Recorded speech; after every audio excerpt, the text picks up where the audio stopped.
Come on, dear student of class 10. I am going to start from what previous session. In previous session, we already discussed to you that what are those features which makes India a federal government. तो इसमें हमने बताया था कि जो powers थे उसको decentralise किया गया और इसके जो फीचर्स बनते हैं कि 2 टायर सिस्टम उसको अक्षरशः भारत में लागू करने का प्रयास किया गया है। लेकिन एक बात आप समझ लीजिए कि ये जो 2 टायर सिस्टम है इसमें भारत का जो फ्रेमिंग है वो अमेरिका से भिन्न है, वो स्विट्जरलैंड से भिन्न है।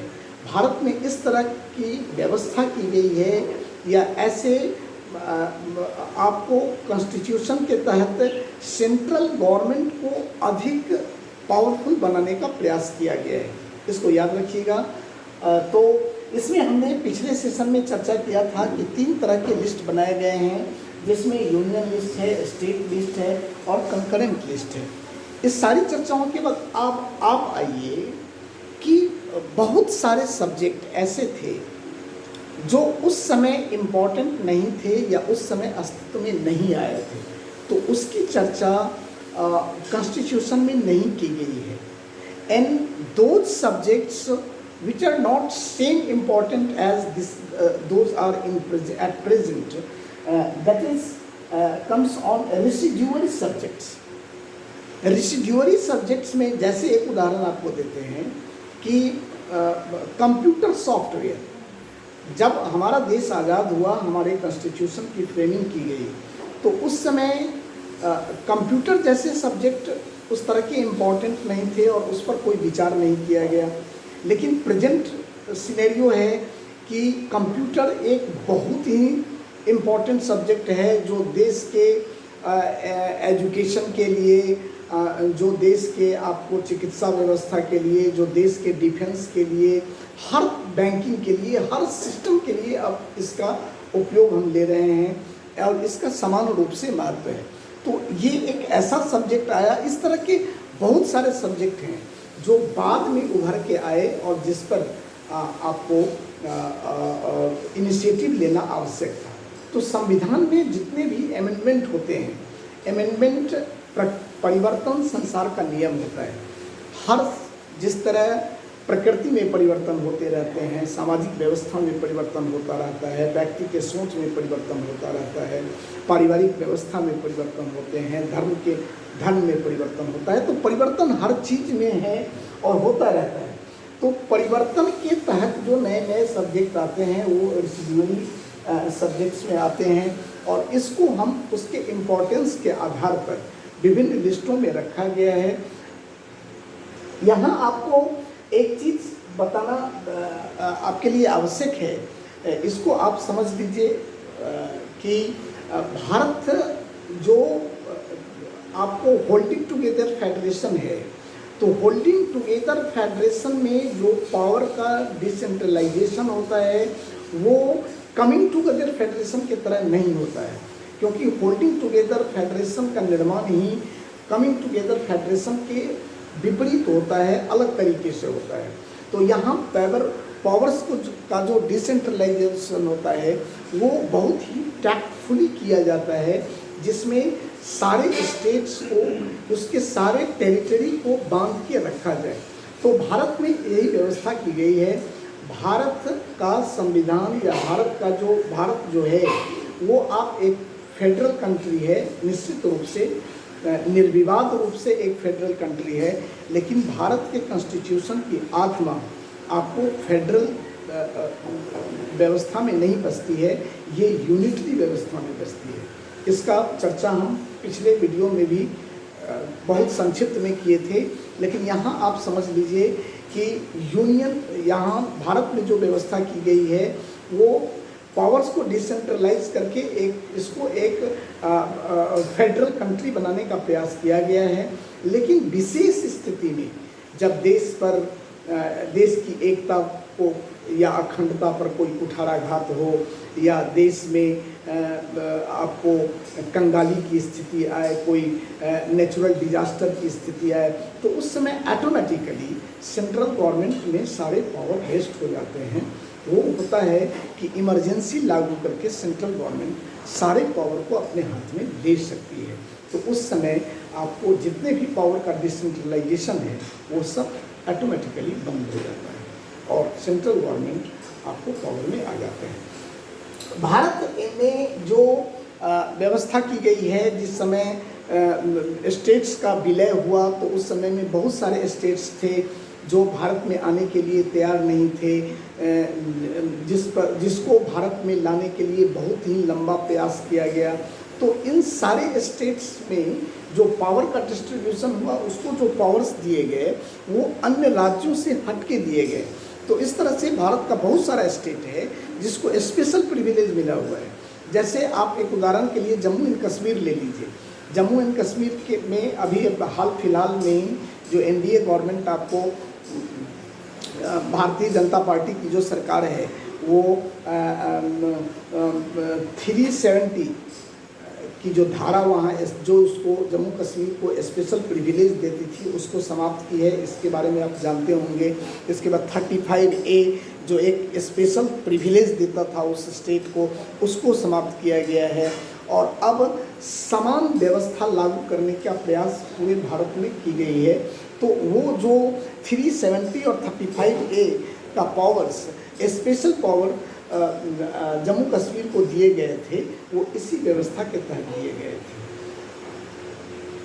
बहुत सारे स्टेट्स यहाँ हैं जो छोटे छोटे रजवाड़ा थे, तो जिनको पूरे जो इतने छोटे स्मॉल यूनिट्स थे कि उसको पूर्ण राज्य के तरह दर्जा देना या पूरे राज्य की सारी शक्तियाँ दे देना ये संभव नहीं था। तो उसको यूनियन टेरिटरी के रूप में रखा गया। यूनियन टेरिटरी को बहुत ही स्मॉल पावर्स दिए जाते हैं। जैसे आप दिल्ली में अभी देख रहे होंगे कि दिल्ली की जो सरकार है और सेंट्रल गवर्नमेंट है उस पर बराबर पावर्स के लिए नोक झोंक होते रहते हैं कि हमारे ये अधिकार सेंट्रल गवर्नमेंट छीन रही है। तो सेंट्रल गवर्नमेंट कहती है कि हम आपका ये अधिकार है ही नहीं, आपके ये सब्जेक्ट आपके अधिकार क्षेत्र में है ही नहीं। तो ये आपको इसी के तहत की गई है कि यूनियन टेरिटरी जो भी है वो पर उस पर डायरेक्टली आपको उसकी अपनी सरकारें होती हैं, लेकिन उसको उतने पावर्स नहीं मिले होते हैं और डायरेक्टली आपको सेंट्रल गवर्नमेंट उस पर अपना शासन करती है। तो इस तरह की व्यवस्था भारत में की गई है। अब आइए कि one of the most important feature of federal country is role of judiciary. आप इसको समझने का प्रयास कीजिए कि जहाँ पे विविधताएं होंगी, डाइवर्सिटीज़ होगा, वहाँ पे समस्याएं भी अधिक आएंगी, वहाँ पे कंट्रोवर्सी अधिक राइज करेगा। और ऐसे हालात में जब स्टेट गवर्नमेंट और सेंट्रल गवर्नमेंट के बीच पावर का डिस्ट्रीब्यूशन किया गया है, तो इस परिस्थिति में और ये भी डिस्ट्रीब्यूशन होल्डिंग टुगेदर कंट्री में, होल्डिंग टुगेदर फेडरेशन में और भी अधिक इस तरह के जो कंट्रोवर्सीज हैं उठते रहते हैं। तो इसके लिए भारत में एक सशक्त जुडिशियरी की व्यवस्था की गई है। ये फेडरल गवर्नमेंट या फेडरल टाइप जो गवर्नमेंट है उसकी अपनी एक विशेषता होती है कि उसमें जुडिशियरी का रोल बहुत ही इम्पोर्टेंट होता है। भारत में भी जुडिशियरी को बहुत ही इम्पोर्टेंस दिया गया है। भारत की जुडिशियरी एक स्वतंत्र निकाय है जो आपको सेंट्रल या स्टेट गवर्नमेंट से अलग की संस्था है। इसमें सेंट्रल गवर्नमेंट अपना हस्तक्षेप नहीं कर सकती है, स्टेट गवर्नमेंट अपना हस्तक्षेप नहीं कर सकती है। ये जो भी जजमेंट देते हैं इसका अपना जजमेंट होता है जो संविधान के आलोक में, संविधान के परिप्रेक्ष्य में संविधान सम्मत हुआ करते हैं। तो इस तरह से भारत में एक स्वतंत्र न्यायपालिका, एक इंडिपेंडेंट जुडिशियरी की व्यवस्था की गई है। तो इन सारी विशेषताओं को हमने देखा और समझने का प्रयास किया कि भारत जो फेडरल कंट्री बना है वो दरअसल में फेडरल कंट्री है या नहीं। तो इस सारे व्हाट डिस्कशन के बाद हम लोग इस कंक्लूजन पे आते हैं कि निर्बाध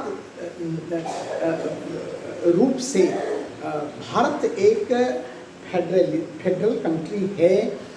जो फेडरल कंट्री की विशेषताएं होनी चाहिए, जो इसके फीचर्स हैं, सारे फीचर्स को अपनाया गया है और इस सारे features on the basis of those features we can clearly see this that India is a federal country. चलिए आपको एक पॉइंट पर और डिस्कशन हम लोग कर लेते हैं कि भारत में जो व्यवस्था की गई, फेडरल कंट्री में जो 2 टायर्स गवर्नमेंट सिस्टम बनाया जाता है, तो भारत में 3 टायर गवर्नमेंट सिस्टम की स्थापना की गई है। जो एक तो सेंट्रल गवर्नमेंट है ही, स्टेट गवर्नमेंट है ही, और यहाँ पे एक लोकल सेल्फ गवर्नमेंट भी बनाया गया है जिसमें पंचायत या म्यूनिसपैलिटीज़ आते हैं। तो इसको अपना जो रीजनल डेवलपमेंट के लिए पावर्स होने चाहिए उसको अलग से दिए गए हैं। जो क्षेत्र विशेष के विकास के लिए या सामान्य लोगों के विकास के लिए इस सोच के तहत, इस आइडियोलॉजी के तहत यहाँ पर पंचायती सिस्टम व्यवस्था लागू की गई है कि पंचायती सिस्टम भारत में बहुत पुराने समय से, जब हमारा ओल्डेस्ट से ओल्ड सिविलाइजेशन था, जब हमारी पुरानी सभ्यताएं चलती थी, उस समय भी पंचायत सिस्टम था और भारत मुख्य रूप से पंचायती सिस्टम से ही चलाया जाता था। उसको फिर से कैरी करके, चूँकि हमारी आत्मा हमारे ओल्ड सिविलाइजेशन में बसती है, उसी के वो एक जड़ है जिस पर जो हमारा मॉडर्न सिविलाइजेशन है, भारत का अपना मॉडर्न सिविलाइजेशन वो विकसित हुआ है। तो उस जड़ को और भी मजबूत करने का प्रयास किया गया है। तो यहाँ पे इस तरह से आपको पूर्ण रूप से वो सारी चीज़ें अपनाई गई हैं जो इसको एक फेडरल गवर्नमेंट बनाता है। चलिए नेक्स्ट चीज़ों की चर्चा हम अगले सेशन में करते हैं, अगले वीडियो में करते हैं। तब तक घर पे रहिए, सेफ रहिए।